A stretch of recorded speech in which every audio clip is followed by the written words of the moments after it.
Hey everybody, I am Danielle Massi coming to you live again this Monday at 2 p.m. Eastern Standard Time like I do every single week. Today I want to talk about something really fun, which is all about emotions. Before I get into that stuff, if you're new to my world, I'm Danielle. I'm a spiritual therapist and shadow worker. My background is in the work that I do now is really focused in on the shadow and making sure that we're paying attention to this piece, because the shadow is, man, it's heavy and it's dark and there's a lot of work that needs to be done there, but that's where transformation happens. And if you're brave enough not to shy away from it, you have extensive changes that happen in very short amounts of time. We're talking like aligned business stuff where your business just explodes. We're talking about relationships that feel super fulfilling. We're talking about feeling good every single day without having any hiccups in that. And who doesn't want those things, right? It feels amazing. So today we're going to talk about emotions, and this is an important topic for me in particular because in the spiritual community, emotions do not get paid enough attention to. Our emotions are so important. They're a guide for us. There's a reason biologically why they exist within our body, and so we're going to go a little bit into that and how when your emotions are out of whack, that can be an indicator that shadow work needs to be done. So basic information just to kind of head this one off so that you guys know where I'm coming from. When you're born, your brain is already able to feel your primary emotions. Primary emotions are things like anger, sadness, joy, excitement, and fear. And at birth, because you're able to feel these things, at birth you can't see really well, your eyesight's not really great, your sense of smell is pretty good, but you don't really have context to put into it, and all the senses are just a little bit off, but your emotions are strong. And so from birth, your emotions are ready to go. I know when I'm angry. Why isn't someone feeding me? I know when I'm sad. Where's my mommy? These things are immediately available to us. And so our emotions are one of the first systems within our body that are ready to go. So you would think that they'd be way more fine-tuned by this point, right? You would think that we would be masters of emotions because they're like the first thing that we know. They're within our bodies from the second that we're born, from before we're born, when we're in the womb. We should be able to tap into our emotions. Here's where it gets tricky. The second you have the ability to put context to your emotions, what this means is when you can think about your emotions, that's where things start to get wonky. So a baby that feels angry because they haven't been fed, when they feel angry, they literally just feel angry. There's no context involved here. It's just anger. It's primary, it's basic, it's instinctual. But once it gets past that point, when a kid is, say, 5, 6, 7 years old and they start to feel angry, what might happen is someone tells them the reason they're angry is not right. They might think, I look angry because, I'm just kind of tired.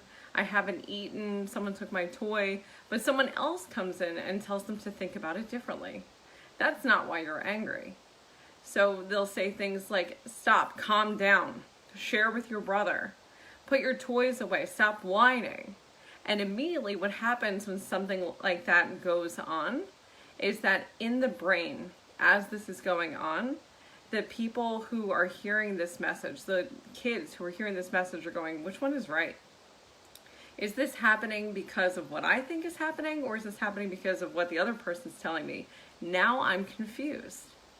Think about how many times you've received mixed messages about your own emotions throughout your life, where people have told you you aren't feeling what you're feeling, that your emotion is wrong, that what you're feeling is disconnected from your body because people have told you to just quiet it and shut it down.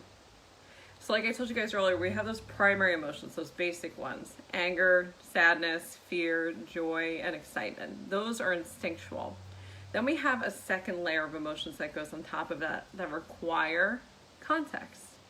So these are things like guilt and shame. Anger can also be a secondary emotion.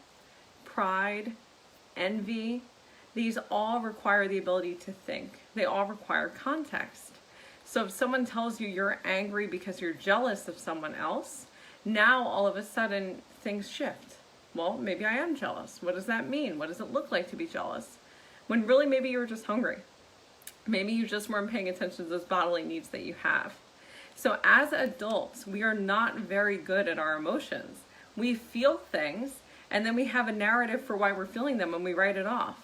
What happens for so many of us is that we feel anxious, because anxiety is one of the big secondary emotions. We feel anxiety, and then we give ourselves a story.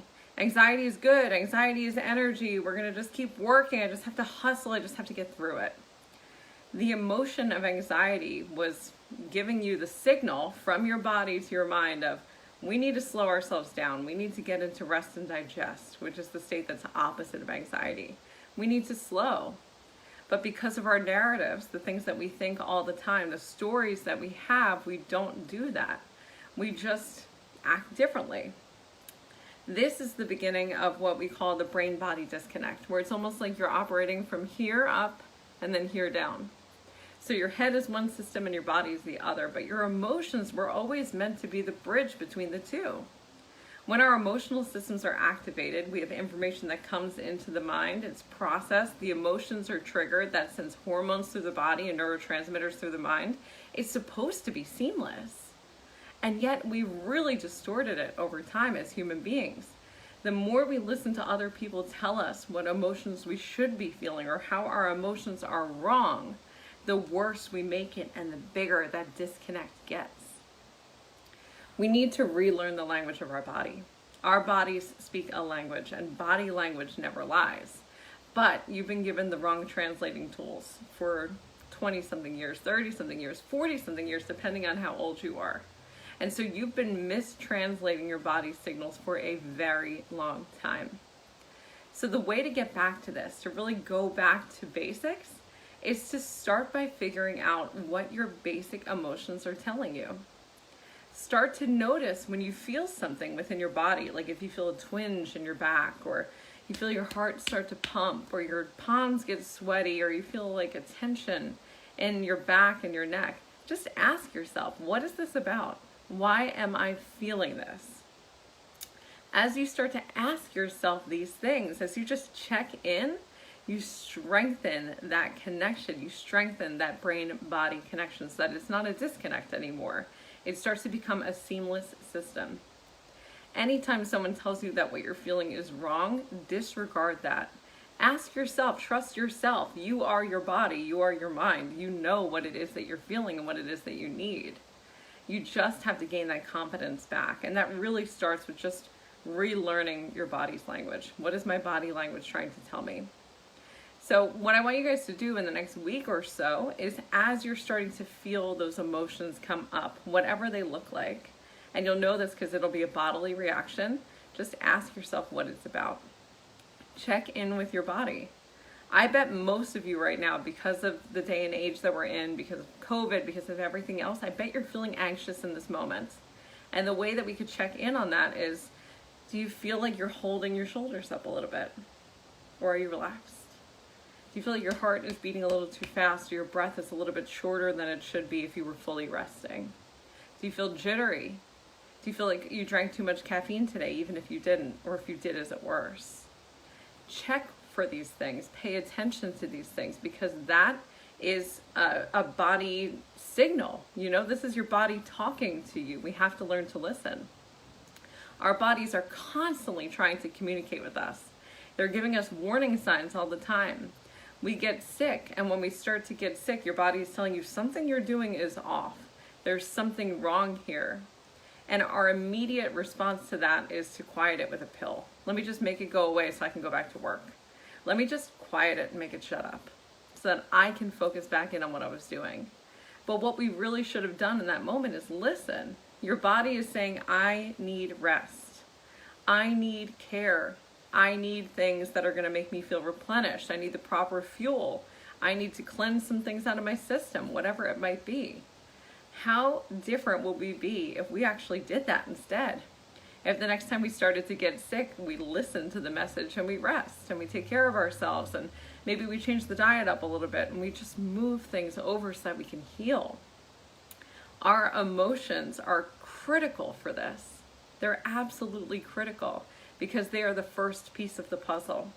As we see some kind of stimuli come in, our emotions in the brain trigger all the hormones and neurotransmitters that go through to tell the message.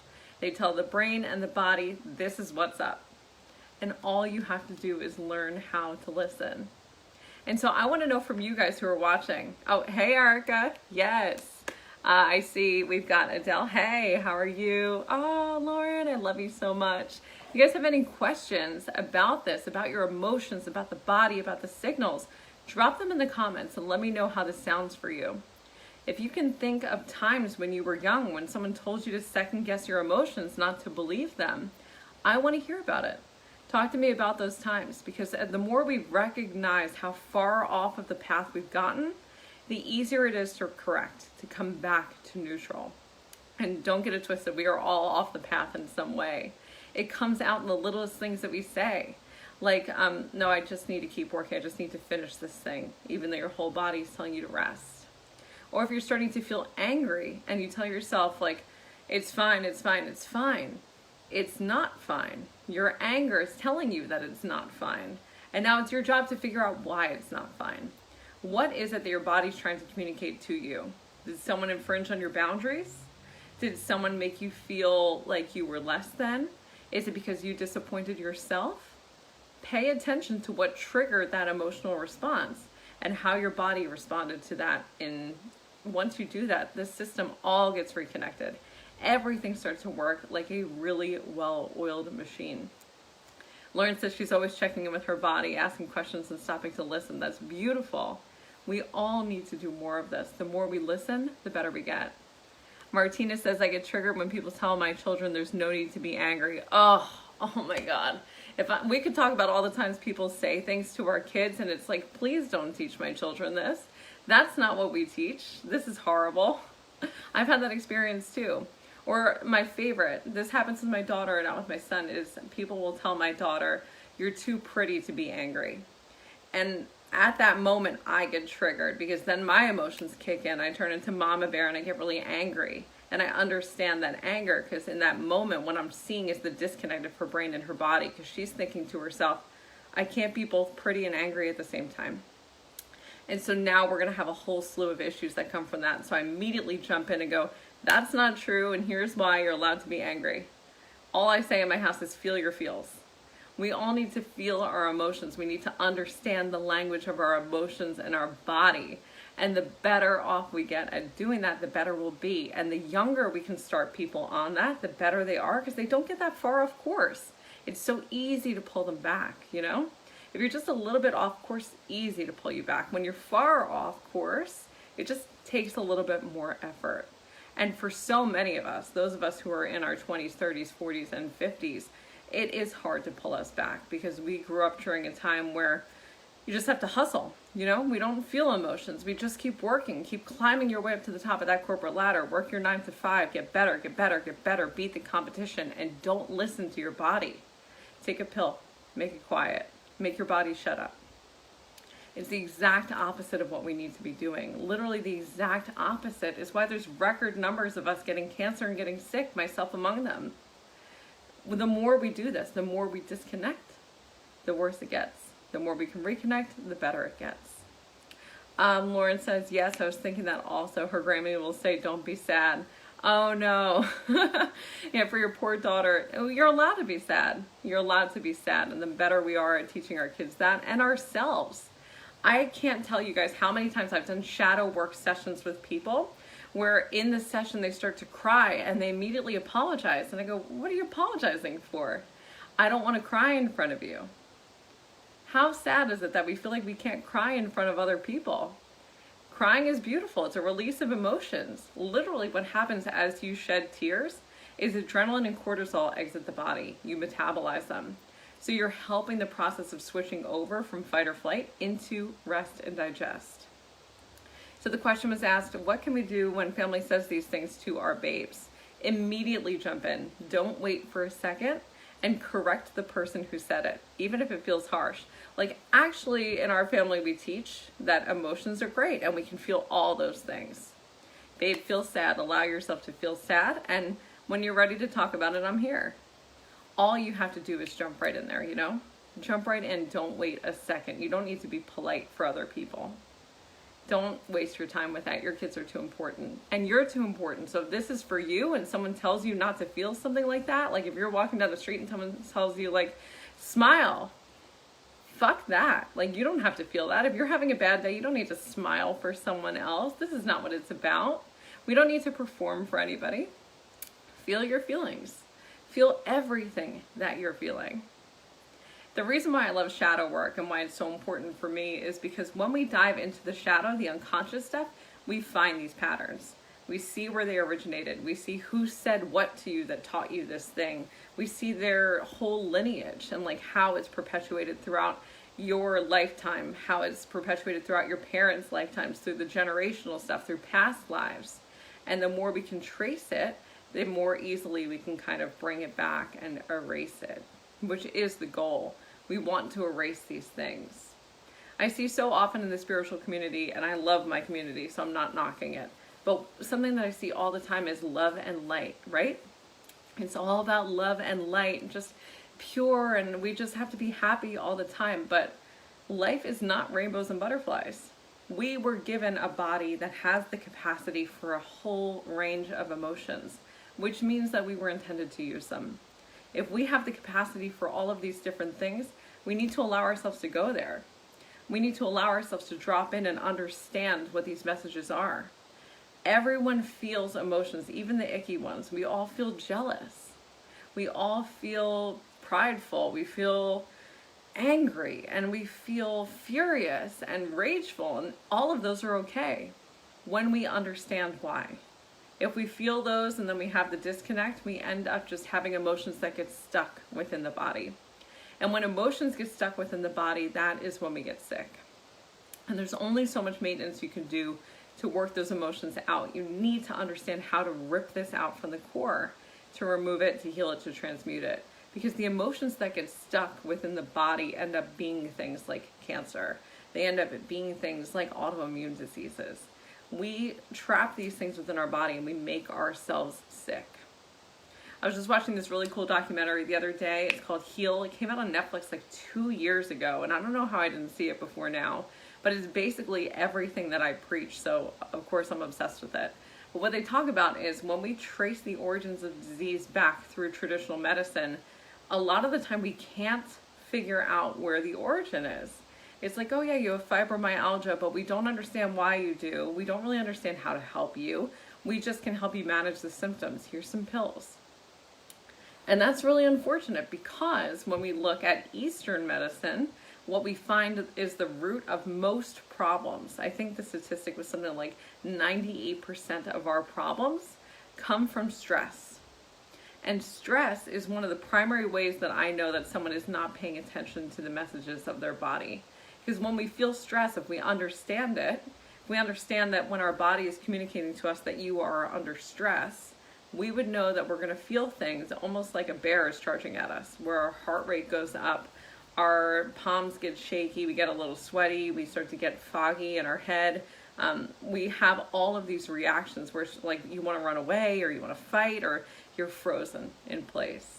And if we all knew that, if we feel that coming in and we know that's what our stress looks like, and we listened, we would stop, we would figure out how to calm ourselves down, we would process what that trigger was and how we got to the place of feeling those things, and then we would be able to stop it from happening the next time as intensely. And each time after that, and after that, and after that, it would just get easier and easier and easier.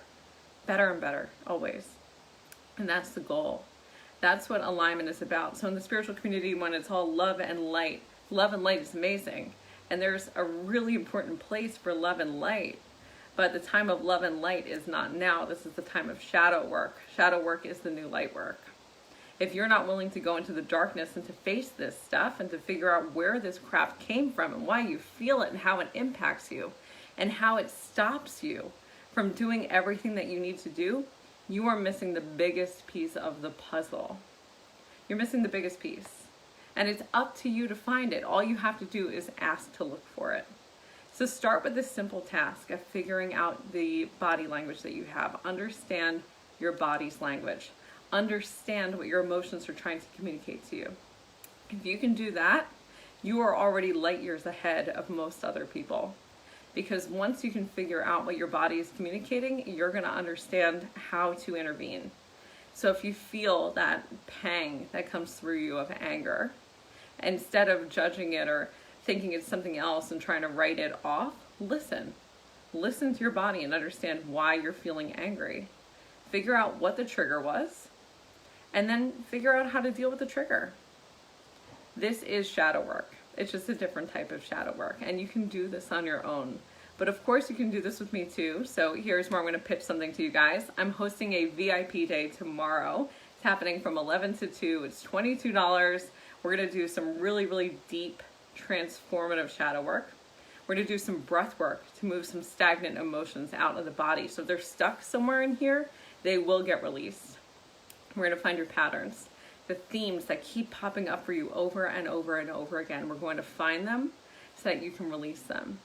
We're going to do some Kundalini yoga to really clear out the aura and just keep everything that we did, all the work that we put in tomorrow. We're going to just keep it so that you're holding this really, really strong level. And that's all going to happen tomorrow. So the tickets are available through the link in my bio. If you can't join us live, you can still access the recording by buying your ticket, and you'll get the full recording to keep. And if you come to it live, you also get the recording so you can do it over and over and over again. So I'm so excited to see you guys tomorrow if you're able to come. I know a handful of you guys watching are going to be there, so I'll see you guys in the morning. And I love you all so much. I'll see you all next week on Monday at 2 p.m. Bye, everybody.